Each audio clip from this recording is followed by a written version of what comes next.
আগে যে 100 টাকায় লেবারে কাজ করতো, ওই 100 টাকা দিয়ে সংসার অনেক চলে যেত। এখন বর্তমানে 1000 টাকা কাজ করলে সংসার চলতে কষ্ট হয়। আমরা এখানে বানাই ইমানগঞ্জের পাইকারি সেল দিই। এগুলো ড্রাম সেট, বড় বড় ড্রামগুলো আছে ওইগুলো, এগুলো সারা বাংলাদেশে যায়, সারা বাংলাদেশে যায়, বাইরেও যায়। যেগুলো নষ্ট হয়ে যায় এগুলো আমরা কড়াইতে নিয়ে এগুলো কাটে আমরা এগুলো বানাই। একটা বানাইলে মিনিমাম আধা ঘন্টা, ডাইসে বানাইলে আধা ঘন্টা লাগে না, 5 মিনিটে হয়ে যায়।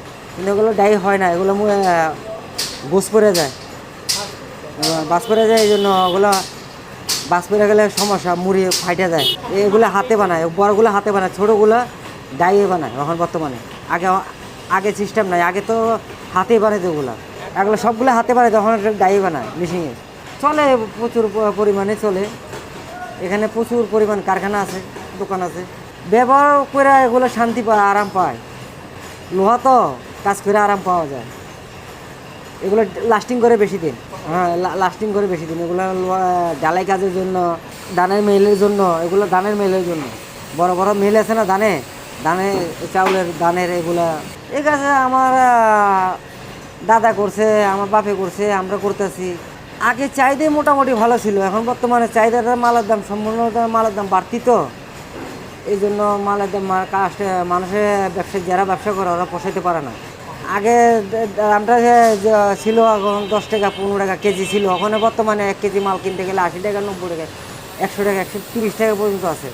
আগে যে 100 টাকায় লেবারে কাজ করতো, ওই 100 টাকা দিয়ে সংসার অনেক চলে যেত। ওখানে বর্তমানে 1000 টাকা কাজ করলে সংসার চলতে কষ্ট হয়, কারণ ওখানে বর্তমানে সব কিছু জিনিসের দাম বেশি। আমরা দৈনিক হিসেবে কাজ করি, প্রোডাকশনে কাজ করি না, দারামে যে দিয়ে নতুন করে করাই দেওয়া এগুলো দিয়ে হয়, কিন্তু নতুন করে কোনো সিস্টেমে করি না আমরা। যাই 1 ডজন মারলে প্রায় 1600-1700 টাকা পড়ে যায়।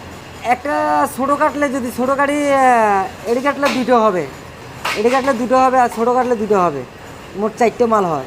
আর ওই সাইজে কাটলে 6টা হয়, হ্যাঁ ওই সাইজ কাটলে 6টা হয়।